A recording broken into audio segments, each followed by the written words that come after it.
নমস্কার, আপনারা নিশ্চয়ই সুস্থ আছেন, ভালো আছেন। পশ্চিমবঙ্গ মধ্যশিক্ষা পর্ষদ ষষ্ঠ, সপ্তম এবং অষ্টম শ্রেণীর জন্য স্বাস্থ্য, শারীরশিক্ষা এবং কলা ও কর্মশিক্ষা বিষয়ের নম্বর বিভাজন নিয়ে বিশেষ নির্দেশিকা জারি করেছে। Notification by WBBSE regarding number distribution of summative evaluation of health and physical education and art and work education, যার memo number DSACA/02/A/25 dated 15th January 2026।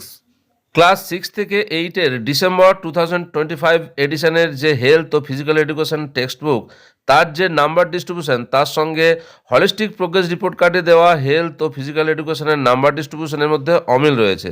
এই কারণে West Bengal board of secondary এডুকেশনের পক্ষ থেকে জানিয়ে দেওয়া হলো, হেলথ ও ফিজিক্যাল এডুকেশনের নাম্বার ডিস্ট্রিবিউশনের ক্ষেত্রে অবশ্যই হলিস্টিক প্রোগ্রেস রিপোর্ট কার্ডে দেওয়া নাম্বার ডিস্ট্রিবিউশন ফলো করতে হবে।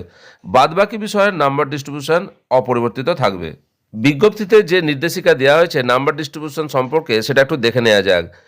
যে হলিস্টিক প্রোগ্রেস রিপোর্ট কার্ড অনুযায়ী যে নাম্বার ডিস্ট্রিবিউশন হেলথ ও ফিজিক্যাল এডুকেশনের দেওয়া আছে, সেটা হচ্ছে প্রথম সামেটিভ মূল্যায়নে মোট মার্কস হচ্ছে 15 নম্বর, তার মধ্যে থিওরিটিক্যাল হচ্ছে 5 এবং প্র্যাকটিক্যাল 10। সেকেন্ড সামেটিভের হচ্ছে টোটাল নাম্বার 25, তার মধ্যে থিওরি 10, প্র্যাকটিক্যাল 15। থার্ড সামেটিভ মূল্যায়ন, তার টোটাল নাম্বার হচ্ছে 35, তার মধ্যে থিওরি হচ্ছে 15 এবং প্র্যাকটিক্যাল 20। কলা ও কর্মশিক্ষার ক্ষেত্রে সেই রকম প্র্যাকটিক্যাল থিওরির ভাগ দেওয়া নেই। প্রথম সামেটিভ মূল্যায়ন 15 নম্বর, সেকেন্ড সামেটিভ মূল্যায়ন 25 নম্বর এবং থার্ড সামেটিভ মূল্যায়ন 35 নম্বর। পশ্চিমবঙ্গ মধ্যশিক্ষা পর্ষদ ষষ্ঠ থেকে অষ্টম শ্রেণীর স্বাস্থ্য, শারীরশিক্ষা এবং কলা ও কর্মশিক্ষা বিষয়ের নম্বর বিভাজন নিয়ে যে বিশেষ নির্দেশিকা জারি করেছে, তার তথ্য আপনাদের সঙ্গে শেয়ার করলাম। আশা করি উপকারে আসবে। আপনারা সকলে সুস্থ থাকুন, ভালো থাকুন।